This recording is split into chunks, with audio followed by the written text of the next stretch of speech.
Bien, eso es un ejemplo que les he puesto, pero claro, la variación intralocutor depende muchísimo del estado físico y anímico del hablante. Ahí tenemos de nuevo más problemas. Por ejemplo, el habla alcoholizada, pues les he resumido ahí todos los rasgos que conlleva. Valor medio más alto de la frecuencia fundamental, duración global de los enunciados mayor, pausas más largas y más interrupciones y tempo más lento. En Austria están haciendo un corpus de base de habla alcoholizada y yo el otro día me reía yo sola porque pensaba, bueno, debe ser genial invitar a los informantes, darles una botella de vino, colocarlos a todos y meterlos en la cabina. Debe haber un montón de voluntarios, ¿no? Pero lo cierto es que, no, pero es importante, ¿no? Tener corpus. Nosotros en Madrid estamos haciendo ahora un corpus de habla disimulada, con la voz en falseto, se lo decía ayer a algunos de ustedes, y con la voz en criqui. Pero lo del habla alcoholizada es genial, lo están haciendo, ya les digo, en Viena. Después, la depresión, ¿no? Pues la depresión, todo se manifiesta en la voz. Entonces la depresión produce evidentemente un descenso en la frecuencia fundamental, un tono mucho más apagado y también una menor fluidez y muchas más pausas. Detrás de cada una de estas afirmaciones, no lo olviden, hay un gran número de estudios, ¿eh? No lo estoy diciendo yo, porque no sería en absoluto fiable, ¿eh? Es el resultado de muchos estudios. La laringitis, por ejemplo, pues cambios, que eso es muy normal cuando uno está acatarrado o tiene problemas de salud, cambios en la distribución de la F0, que puede pasar de más alta a más baja, no hay valores altos de F0 normalmente, etcétera, pero hay muchos más. Disimulo por transformación. Miren, hay dos tipos de disimulo fundamentalmente, el que se llama conversión y el que se llama transformación, o que se denomina conversión y transformación. El de conversión es el que hacen todos los imitadores, es decir, yo quiero hacerme pasar por otra persona e imito a otra persona, conversión, pretendo convertirme en la otra persona. El de transformación, no. En la transformación lo que quiero simplemente es transformar mi voz, que no se me reconozca.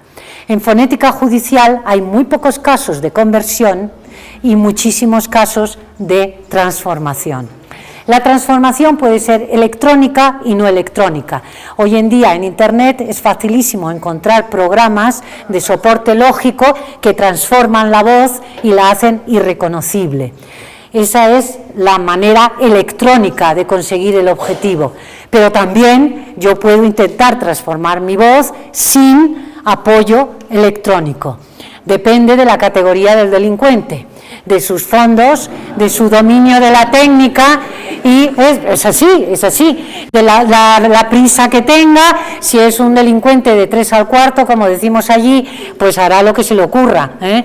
Últimamente les decía, no sé si se lo he dicho a ustedes o a otros, porque ya me repito, que ahora viven muchos rusos en España y últimamente me decía la Guardia Civil que emplean muchísimo la técnica, los delincuentes, de intentar imitar el acento ruso. Porque dicen, bueno, si no me pillan, seguro, ¿no? Y sí les pillan. Y les pillan por lo siguiente. Porque miren todos los procesos, estos son, lo que les he puesto allí, son los mecanismos más frecuentemente utilizados en la transformación no automática de la voz, es decir, la transformación que el individuo realiza por sí mismo. En los cambios en la fonación, pues normalmente cambian a falseto, a criqui o susurro, o murmullo, como quieran, ¿no? Los cambios en la prosodia, pues cambian la F0, es decir, suben el tono o lo bajan, y también en el tempo, hablan muy lento frente a su habla más rápida, o al revés, pretenden hablar muy lento frente a su modo habitual de hablar, que es más rápido. Las resonancias superiores en el tracto vocal, pues lo que tratan es de transformarlas de varias maneras: obstáculo en la boca, auricular cubierto con un pañuelo, boca cubierta o nariz pinzada. La nariz pinzada, ya les decía ayer a sus compañeros que es un pésimo recurso, porque prácticamente no altera demasiado el reconocimiento, pero a veces lo hacen. En Inglaterra, en la Universidad de York, trabaja una española que se llama Carmen Llamas y está trabajando en este momento sobre la influencia en la transformación de la voz de no sé cómo lo llaman esto ustedes, estas especies de gorras que se ponen que dejan solo para los ojos. Eso, efectivamente, también nosotros lo llamamos pasamontañas, pero no me acordaba en absoluto. Bueno, pues está estudiándolo en este momento y si están ustedes interesados, estén al tanto de Carmen Llamas porque es muy brillante, sacará grandes cosas. Y finalmente hay procedimientos de transformación que afectan al propio sistema, al propio inventario fonológico de la lengua, como por ejemplo, les he puesto allí el acento extranjero, el caso que les decía de los hablantes de ruso, los rasgos dialectales, intentar cambiarlos, rasgos patológicos, pues intentar hablar con la voz ronca, por ejemplo, o hipoarticulación. Esto lo están estudiando en Alemania. Hay gente que intenta transformar la voz, o sea, hablando así como que yo quiero, o sea, no pronunciando, hipoarticulando. Hay una investigadora alemana que trabaja ahora en esto. Bien, estos son, lo que les he puesto aquí es el resumen de los procedimientos más habituales que se utilizan para disimular el habla por transformación no automática. ¿Y qué se sabe sobre esto? Pues miren, sobre su relevancia forense, está presente los casos de disimulo hasta en un 20% de los casos. Hasta un 60% menos de acierto se produce si hay transformación. Es decir, que el disimulo es un enemigo mortal del reconocimiento de una voz, porque puede ser muy contraproducente, puede ser muy nocivo, muy dañino para el reconocimiento. Que generalmente los delincuentes que actúan por transformación eligen un único método de transformación, es decir, que no son unos expertos, ¿no? Y dicen, bueno, voy a cambiar el modo de fonación y a la vez voy a pinzar la nariz. Pues no, eligen uno solo. Y finalmente, que la estabilidad, y esto es lo único bueno, y la continuidad en el disimulo son muy escasas. Hace falta ser un maestro para mantener el disimulo durante bastante tiempo sin que aparezcan rasgos que no pertenecen al habla que tú quieres presentar, que tú quieres demostrar. Por ejemplo, hay un artículo en el que se ha comparado el habla disimulada de un hablante alemán que trataba de hacerse pasar por francés y lo conseguía, con el acento francés, lo conseguía muy bien, pero hay un detalle en alemán que es lo que se llama el golpe glotal. Si alguno de ustedes son de alemán, lo saben. El golpe glotal consiste simplemente en que ante las vocales iniciales de palabra cierran, el ataque glotal, cierran las cuerdas vocales como si fueran a toser, y las abren de golpe. Aquí también, sí, y en algunas zonas en hablas mayas he oído, ¿no?, que también hay golpe glotal. Bueno, a lo que voy, pues esta persona conseguía el acento francés bastante bien, pero en cuanto llevaba un tiempito hablando, de repente le salía el golpe glotal antes de la vocal. Ese golpe glotal es el que impide que, por ejemplo, los alemanes cuando hablan español hagan la liaison, que dicen en francés, el enlace, y es muy frecuente oír los hombres. Hombres, entonces no dicen los hombres, los son, porque meten en el medio el golpe glotal, el corte, ¿no? Entonces eso es una buena cosa porque da cierta esperanza para conseguir detectar a una persona que disimule. Ya vamos terminando, ya queda menos, ¿no? Lo que se sabe sobre la transformación de la voz. Sobre las manifestaciones acústicas, esto si quieren lo paso rapidito porque las personas interesadas van a tener la presentación y las personas que no son de acústica se pueden aburrir mucho, pero en fin, predominio de alteraciones en la frecuencia fundamental, a mayor frecuencia fundamental natural, mayor tendencia a aumentarla y al revés, es decir, que las mujeres, como tienen una frecuencia fundamental más alta, cuando quieren disimular tienden a subirla todavía más. Y al revés, los hombres, como tienen una frecuencia fundamental más baja, tienden naturalmente a bajarla más. Bueno, unas ciertas tendencias que se encuentran. Por eso hay diferente conducta en hombres y mujeres. Los formantes F1 y F2 muestran diferencias significativas en todos los tipos de transformación estudiados. En cambio, el F3 y el F4 solo en algunos casos. Por eso a veces para identificar a una persona conviene mirar qué es lo que pasa en las altas esferas, es decir, en el F3 y el F4, para aquellos que sean de acústica. Bien, todo esto hay que tenerlo en cuenta. Estamos en el segundo paso. Todo esto hay que tenerlo en cuenta para seleccionar los parámetros que vamos a comparar. Y esos parámetros deberían reunir estos criterios. Por ejemplo, ser naturales y frecuentes en el habla, fáciles de medir. Si voy a comparar algo que no sé cómo medir, pues mal negocio voy a hacer. Con elevado grado de variación interhablante y escasa variación intrahablante, es decir, pensar en algún parámetro que uno piense, bueno, esto cambia mucho de una persona a otra y en cambio dentro de una misma persona es más difícil que cambie. Resistentes al paso del tiempo, poco influenciables por las condiciones psicológicas del locutor, resistentes al ruido y a los efectos de la transmisión, difíciles de alterar voluntariamente. Entonces ustedes me dirán, ¿hay algún parámetro que reúna todo eso? No. Pero estoy hablando, es un desideratum, lo que deberían tener. Cuantas más de estas características tengan, mejor. Y en último término, la selección siempre vendrá dada por la muestra que tenemos delante. Porque no podremos hacer grandes cosas si no tenemos un buen material. Miren, lo que les he puesto ahí, he tratado de hacer un resumen muy rápido de los métodos que se emplean en fonética judicial, en los diferentes laboratorios y en las diferentes escuelas. Como ven, hay dos divisiones, una horizontal entre métodos humanos y no humanos. Los humanos son los que les estoy explicando, es decir, sentarse, tener paciencia y cotejar y comparar y estudiar. Métodos humanos. Métodos automáticos, pasar un programa de ordenador, puede ser BatBox, puede ser cualquier otro, y que nos dé el resultado. Porque hay programas de ordenador en el cual uno inserta las dos voces que recibe, o las tres o las cuatro, las que sean, y el programa hace un estudio, hace una valoración estadística y emite un resultado. Los ingenieros, que trabajan en esto también, suelen utilizar procedimientos automáticos, lógicamente, mientras que los fonetistas suelen usar procedimientos humanos, es decir, no automáticos.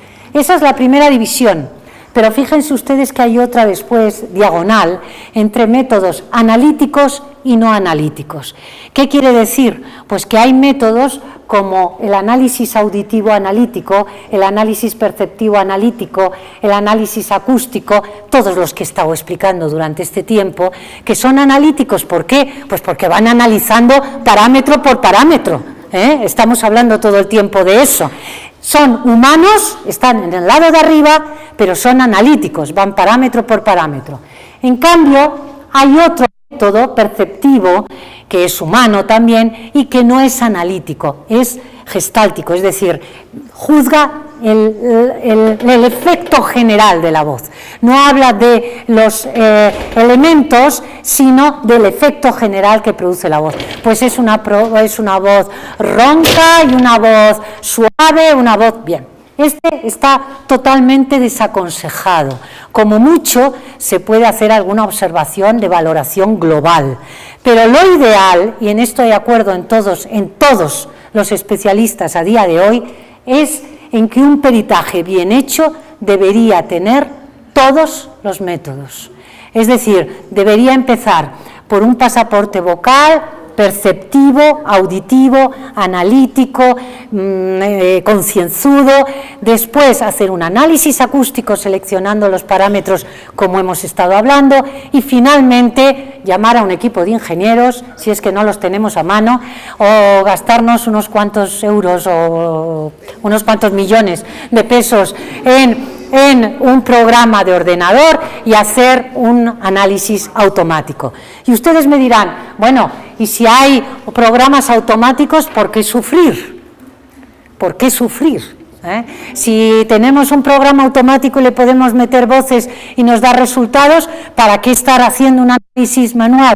Pues miren, este esquema tomado de un artículo de Faúndez y Montes del 2005 me sirve mucho para explicar que el análisis, el método automático es muy bueno para, ¿cómo diría yo?, para analizar o para estudiar de abajo arriba las condiciones espectrales, es decir, lo que hemos hablado, los formantes, la energía, la acústica, después también las características prosódicas, quizá el tono y tal, pero a menudo que vamos subiendo, un análisis automático no dice nada. Es decir, que un análisis automático no les va a decir nada sobre el idiolecto de la persona. Es más, si el idiolecto de la persona, sus características dialectales no son muy claras, se pierde. No les va a decir nada sobre la conversación, el análisis del discurso, si la persona manifiesta una actitud de un tipo o de otra, nada. Y tampoco les va a decir nada, lógicamente, sobre la semántica, el contenido del mensaje. De modo que el análisis automático va a corroborar los datos estrictamente espectrales o fonéticos, pero el estudio completo de una persona o de una voz, mejor dicho, nunca se llevará a cabo de una manera totalmente satisfactoria únicamente con un análisis automático. Bien. Y llegamos al último, repito, último paso, que es la exposición de los resultados. Que conste que me dijeron que podía alargarme bastante, o sea que no son cosas mías. Exposición de los resultados, el tercer paso. Bien. No solo hay que hacer las cosas, sino que luego hay que explicárselas a un juez. Y esto es lo peor. Esto es lo peor. Vamos a ver, yo no sé cómo es el sistema legal en Colombia. Yo les digo que en España, a día de hoy, el juez tiene libertad absoluta para llamar a un perito a que le presente un informe de este tipo o no. Si el juez considera que tiene un oído extraordinario y que esas dos voces son de la misma persona y no aceptaré que me digan ustedes que no, pues puede hacerlo. De manera que eso es, hombre, vamos a ver, la proporción de jueces sensatos todavía se mantiene en niveles altos, por tanto suelen al final recurrir a expertos, pero no, ahora me dicen de Colombia, porque no sé cómo funciona eso, ¿no? No sé, por ejemplo, si ustedes tienen jurado o no tienen jurado. No hay jurado, bien.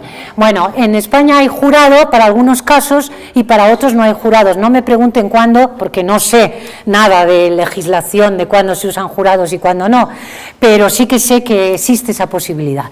En todo caso, hay que explicárselo o al juez solo, o a los jurados, o a los dos. Así que hay que ser extraordinariamente claros, como les decía antes. Pero además, eso sí, ya los peritos tienen que autocensurarse. Y yo creo aplicar una serie de precauciones, como siempre. Primero, hay que distinguir la responsabilidad del perito de la de los jueces y del jurado. Es decir, el perito no es una persona, el fonetista en este caso, no es una persona que vaya a condenar a nadie. El perito no tiene que decir si la persona es culpable o no es culpable. El perito tiene que limitarse, ahora vamos a ver cómo, a estudiar las pruebas, las voces, y de ahí no se debe salir. Ahora les digo cómo. Hay que evitar, por tanto, las conclusiones categóricas sobre la identidad. El perito no tiene que decir nada sobre la identidad de los hablantes. Todo lo que diga tiene que referirse a las pruebas, o sea, a las voces. Es el juez o el jurado el que luego dirá si, teniendo en cuenta esas pruebas, el hablante es el mismo o no es el mismo, pero no el perito. Y finalmente, los juicios conviene que sean expresados en probabilidad, no sí o no, no blanco o negro, sino en probabilidad, cuantificados o no cuantificados, como vamos a ver a continuación. Miren, estas fórmulas explican un poquito cuál es la función del perito. La competencia del fonetista es la que está situada entre los corchetes. La competencia del tribunal es lo que está situado abajo. ¿Y qué es lo que dice lo que está situado entre los corchetes? Dice que el perito tiene que expresar la probabilidad P minúscula, ¿lo ven? Lo que está fuera del paréntesis. La probabilidad de las pruebas, P mayúscula, la probabilidad de las pruebas. Si consideramos que la hipótesis es de un mismo origen, HMO, hipótesis de un mismo origen, frente a la probabilidad P minúscula de las pruebas, P mayúscula, sobre la base de una hipótesis de un origen distinto. Es decir, se lo explico de otra manera. Yo tengo dos voces y se parecen en A, B y C. El perito lo único que puede decir es: esas coincidencias tienen una probabilidad de darse de un 25% si se trata del mismo hablante y de un 0% si se trata de un hablante diferente. Eso es lo único que puede decir el perito. ¿Ven ustedes? O sea, tiene que marcar las probabilidades de las pruebas, no de la hipótesis. La hipótesis es el mismo hablante, una hipótesis, la del fiscal, o es un hablante diferente, otra hipótesis, la del abogado defensor. En eso el perito no tiene que entrar. El perito tiene que decir: muy bien, si yo acepto la hipótesis del fiscal, que es un mismo origen, una misma persona, estas pruebas, ¿qué probabilidad tienen de aparecer? ¿Cómo es de frecuente que se den estos casos si se trata de la misma persona? ¿Y cómo es de frecuente que se den estas coincidencias si se trata de distinta persona? ¿Lo ven? Está expresando la probabilidad de las pruebas, de las coincidencias o de las divergencias. No está diciendo si es más probable o menos probable la hipótesis de la defensa o la hipótesis del fiscal. ¿Ven? Esto es exactamente el mismo procedimiento que se sigue en los análisis de DNA, de ADN, gracias. Entonces, la competencia del tribunal, en cambio, será distinta. Lo que dice el tribunal es el final, la conclusión final. Las probabilidades de la hipótesis, es decir, de que se trate de la misma persona, frente a las probabilidades de la hipótesis de la defensa, ya el juez o el jurado ya sí entra en la hipótesis. ¿Es la misma persona o no es la misma persona? Pues eso será igual a lo que ha dicho el perito, en rojo, las probabilidades de las pruebas por todas las probabilidades anteriores de todos los detalles del caso. Imagínense ustedes que en un caso el acusado se demuestra que está en Roma y no pudo cometer el crimen en Madrid, por ejemplo. Esos datos solo los conoce el juez y los tiene que valorar para llegar a una conclusión final. Así que el juez lo que valora es el informe del perito más todos los otros datos que constituyen el caso. Los junta y extrae una valoración de la hipótesis y dice, ¿es la misma persona o no es la misma persona? Pero el perito no puede decir, es la misma persona, no es la misma persona, porque el perito no sabe si puede siquiera ser la misma persona o no. A lo mejor resulta que no puede ser de ninguna manera, porque se demuestra que estaba en sitios diferentes. El perito lo único que puede decir es, yo me he encontrado con dos voces y estas dos voces coinciden en A, B y C, y la verdad es que esas coincidencias pues son mucho más probables si se trata de la misma persona que si se trata de persona distinta, punto, no hay más. ¿Ven? Luego, como pueden observar ustedes, la expresión de las conclusiones tiene que estar muy aquilatada y tiene que ser muy medida, muy prudente siempre, y en términos estadísticos. Hay algunos autores, por ejemplo, en la escuela inglesa, estoy en la 41, hay 46 fotocopias, lo digo, 46 diapositivas, lo digo para su propia salud mental.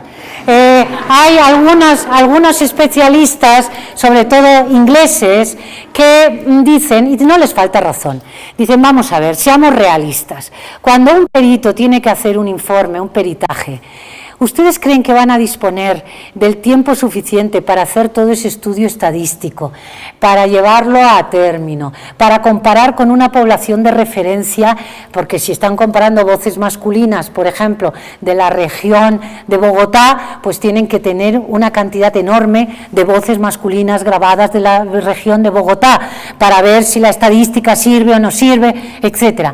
Entonces ellos, en Inglaterra, esta escuela, dice, bueno, yo creo que no hace falta que se cuantifique, no hace falta llevarlo a esos extremos, quizá con que se aplique este sistema es suficiente, sigue siendo precavido, sigue siendo un sistema prudente de valoración de las pruebas y no es tan complicado como el que les acabo de explicar. Y fíjense lo que defienden, Rose y Morrison son los que presentan el cuadro, pero ellos no defienden ese planteamiento, sino el anterior. Estos lo defienden Peter French, que trabaja en York. Y dice, bueno, nos llegan las muestras, las comparamos, si vemos que son coherentes, que es la primera pregunta que nos hacemos, si hay algún tipo de coherencia entre ellas, pues seguimos, seguimos. Si no, pues no, porque está claro que son hablantes diferentes, o simplemente rechazamos la pericia y no hay decisión ninguna. Y si son coherentes, aplicamos todo lo que hemos dicho hasta ahora, pero en lugar de tener que cuantificarlo en términos estadísticos, pues podemos utilizar este adjetivo distintivo modificado por varios adverbios: excepcionalmente distintivo, altamente distintivo, distintivo, moderadamente distintivo, no distintivo. Como ven ustedes, son escalas verbales, no hay cuantificación, Así que se puede hacer de las dos maneras. Lo que sí creo que despierta el acuerdo y el consenso de todos los especialistas es que no se deben emitir juicios sobre la identidad del hablante, sino solamente sobre las pruebas, las coincidencias o las divergencias de las pruebas, nada más.